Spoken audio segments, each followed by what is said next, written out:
The life you are living today is the result of thoughts you accepted as true long before you ever saw the outcome.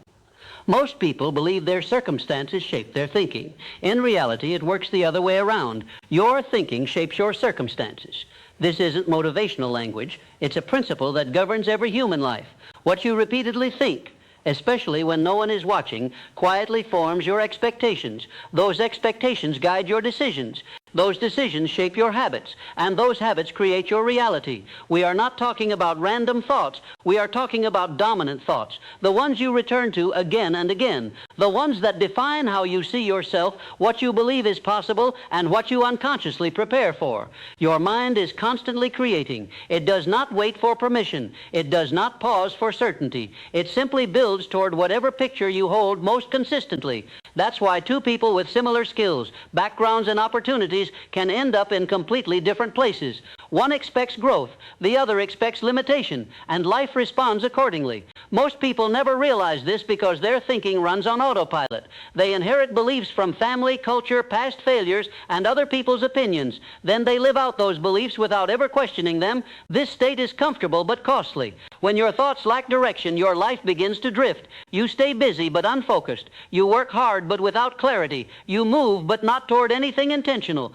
Drifting feels normal because it requires no decision. You simply react to what happens. You accept what's given. You lower expectations quietly and call it realism. But your mind does not know the difference between realism and resignation. It only knows repetition. Whatever you repeatedly tell yourself, your subconscious accepts as truth. It doesn't debate, it doesn't analyze, it acts. That's why vague thinking produces vague results, and why focused thinking produces momentum. Everything begins with desire, not casual wanting, but a clear, specific aim. When you decide what you want with precision, your thoughts begin to organize themselves around that decision. Your mind becomes selective.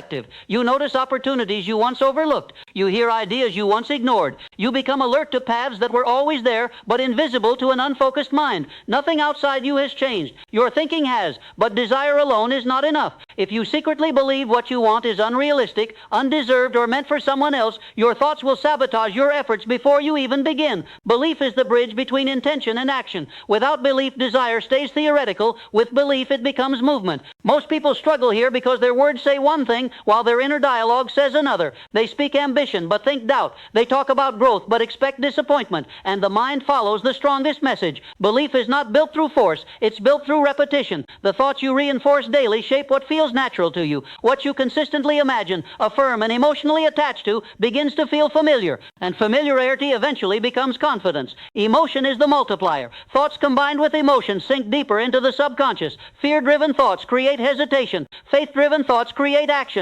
Fear is not the absence of courage. It is the presence of imagined loss. And when fear dominates your thinking, it narrows your vision. You stop imagining what could be and focus only on what might go wrong. Fear convinces people to aim lower, not because they lack ability, but because they want to avoid disappointment. It persuades them to play small, stay quiet, and remain invisible. But the mind cannot create what it refuses to imagine. If you want a different life, you must allow yourself to think thoughts that challenge your current identity, thoughts that feel unfamiliar, thoughts that stretch your sense of possibility. Growth always feels uncomfortable at first, not because it's wrong, but because it's new. This is where persistence matters, not just in action, but in thought. Many people give up mentally long before they give up physically. They stop expecting progress. They stop visualizing success. They stop believing their effort will matter. And once belief fades, results fade with it. But when a person holds a clear inner picture, despite delays, setbacks, and uncertainty, something powerful happens. The subconscious continues working. Connections form quietly. Ideas surface unexpectedly. Confidence stabilizes. Decisions become clearer. This isn't luck. It's alignment. Your outer world always lags behind your inner world, but it eventually catches up. When your thoughts are scattered, life feels scattered. When your thoughts are focused, life begins to organize.